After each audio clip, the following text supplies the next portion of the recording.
매일 성경 묵상 나눔입니다. 오늘은 2024년 7월 19일 금요일입니다. 예레미야 34장 1절에서 7절을 묵상합니다. 본문을 읽습니다. 바벨론의 느부갓네살 왕과 그의 모든 군대와 그의 통치하에 있는 땅의 모든 나라와 모든 백성이 예루살렘과 그 모든 성읍을 칠 때에 말씀이 여호와께로부터 예레미야에게 임하여 이르시되 이스라엘의 하나님 여호와께서 이와 같이 말씀하시니라.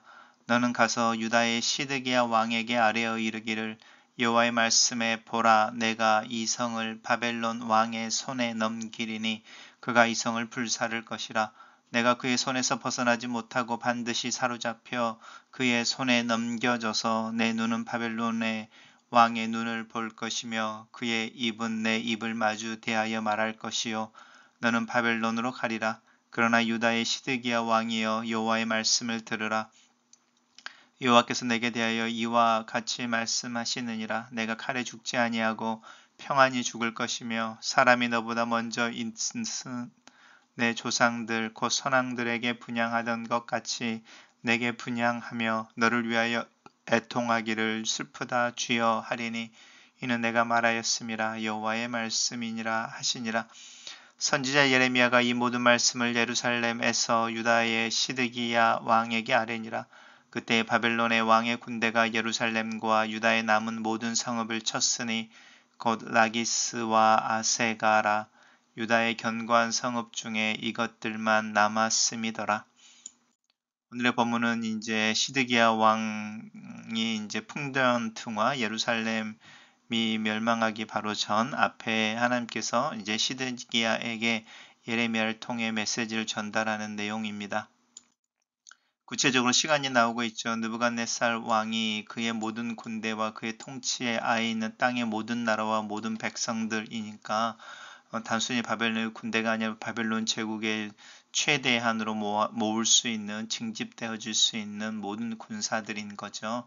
군사들이 와서 유다에 이제 예루살렘과 모든 성읍을 치는 상황인 거죠. 그때 이제 하나님께서 예레미야를 통하여 시드기야에게 이야기를 합니다. 시드기야를 향해서 하나님 말씀하시는 것은 바벨론 왕의 손에 너희가 넘겨질 것이다. 그리고 그가 예루살렘을 불사를 것이다. 그 전에도 계속적인 이야기였습니다.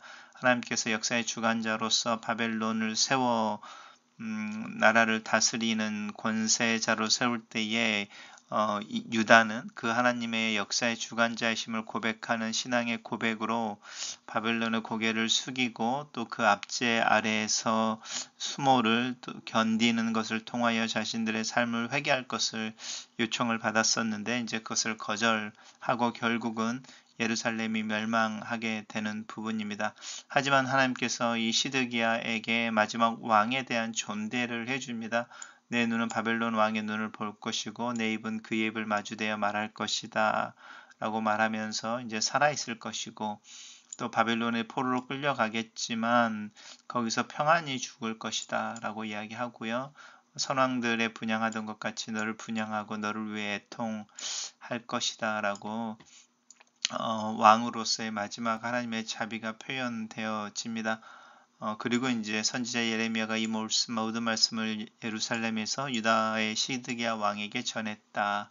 그리고 이제 그때에 그렇게 전했을 때에 예언 그대로 이제 예루살렘과 이제 유다의 남은 성 라기스와 아세가가 무너지는데 그 두 성읍이만 이제 남아 있었기 때문에 남아 있던 모든 것들이 무너지게 됩니다.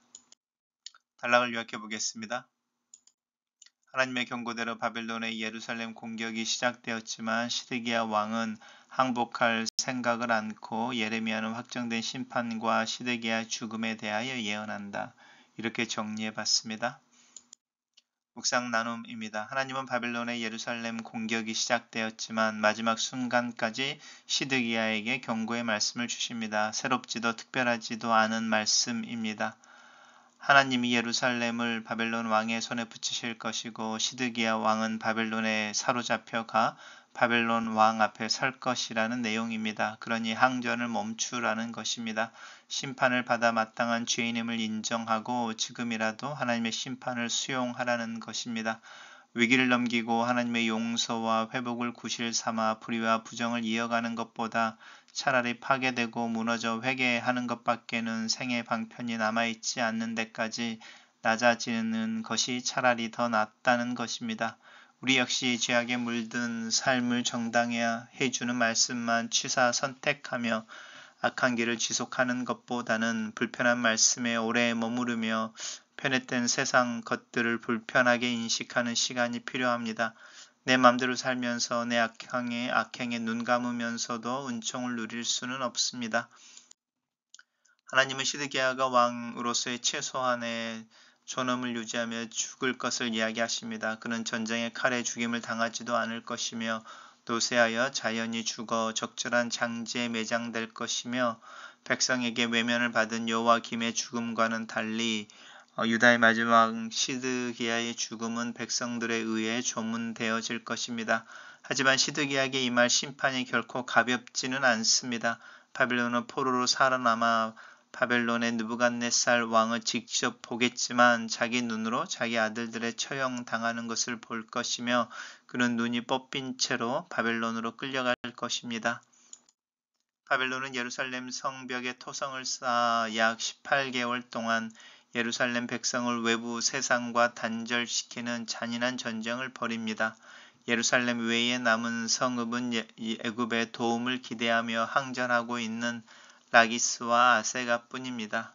하나님은 온 세상을 동원하여 유다의 숨통을 조이는 듯 묘사된 것은 그들의 저항이 얼마나 어리석으며 죄에 대한 형벌이 얼마나 혹독한지를 보여줍니다.